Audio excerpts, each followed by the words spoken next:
Sur ce rapport, ce qu'il appelle des commentaires. Alors, j'ai madame... Non, j'ai monsieur Gauthier-Boucher. Appuyez sur le bouton, monsieur Gauthier-Boucher, pour vous demander la parole. Merci.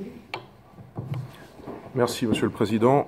Monsieur le Président, mes chers collègues, il me semble que nous voterons tous à l'unanimité ce rapport annuel sur l'égalité femmes-hommes au sein du personnel de notre agglomération, et les élus Front National joindront en tout cas leur vote en faveur de cette délibération. Monsieur le Président, vous engagez ces dernières années notre agglomération, tout comme la commune dont vous êtes le maire, dans un louable effort au service d'une meilleure égalité entre les femmes et les hommes. Cette égalité n'est pas pleinement acquise à ce jour et demeure largement à parfaire, notamment dans le domaine de l'égalité salariale et de l'accès à la formation. Le présent rapport donne ici des indicateurs statistiques concrets qui mettent en avant les manifestations actuelles de cette inégalité. Nous ne sommes pas encore rendus à l'égalité réelle entre les femmes et les hommes, comme l'indique l'intitulé de la loi de 2014.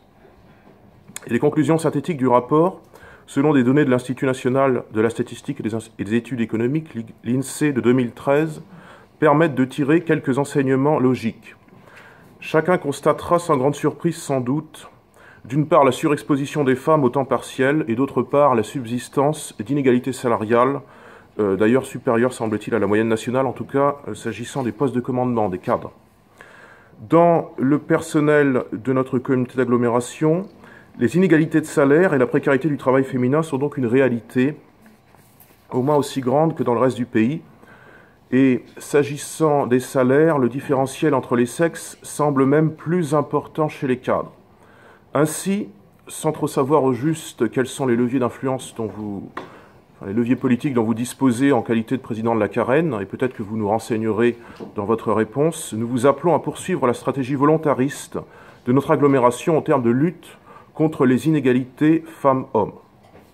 Cette question, régulièrement soulevée dans nos débats de l'égalité en général et de l'égalité entre les sexes en particulier, nous en parlions encore vendredi dernier au conseil municipal de Saint-Nazaire, cette question donne aussi la possibilité à notre formation de mieux exprimer son point de vue et naturellement de rectifier certaines caricatures qui peuvent être faites.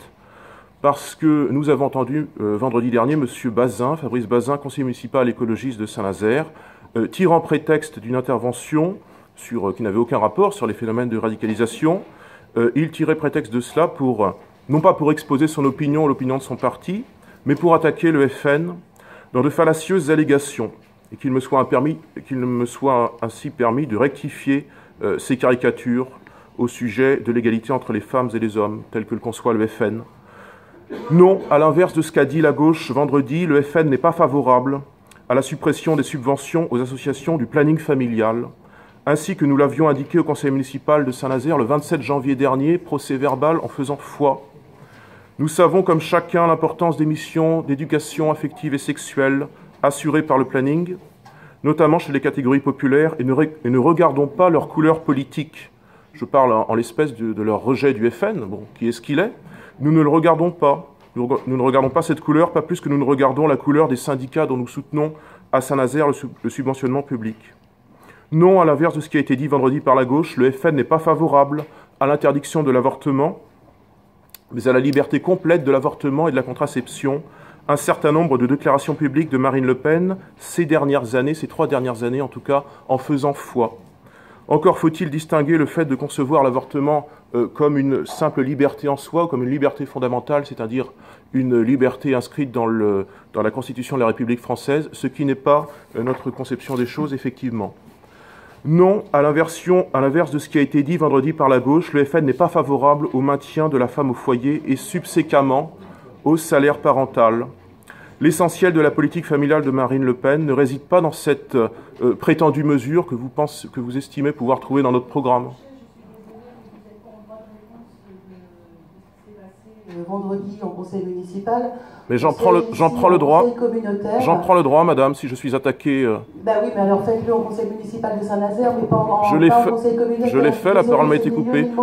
Cette délibération concerne un rapport sur l'égalité entre les femmes et les hommes. Je rétablis donc la vérité. Vous mentionnez régulièrement ce qui s'est passé vendredi en conseil municipal, et je suis désolée, mais ça vous intéresse. Parce que Saint-Nazaire fait partie de la Carène. Bien sûr. Depuis 2001.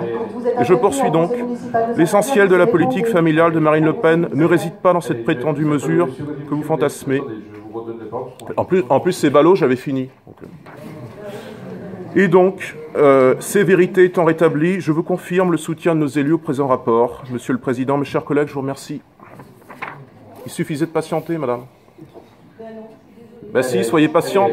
Soyez patiente, madame, c'est une vertu.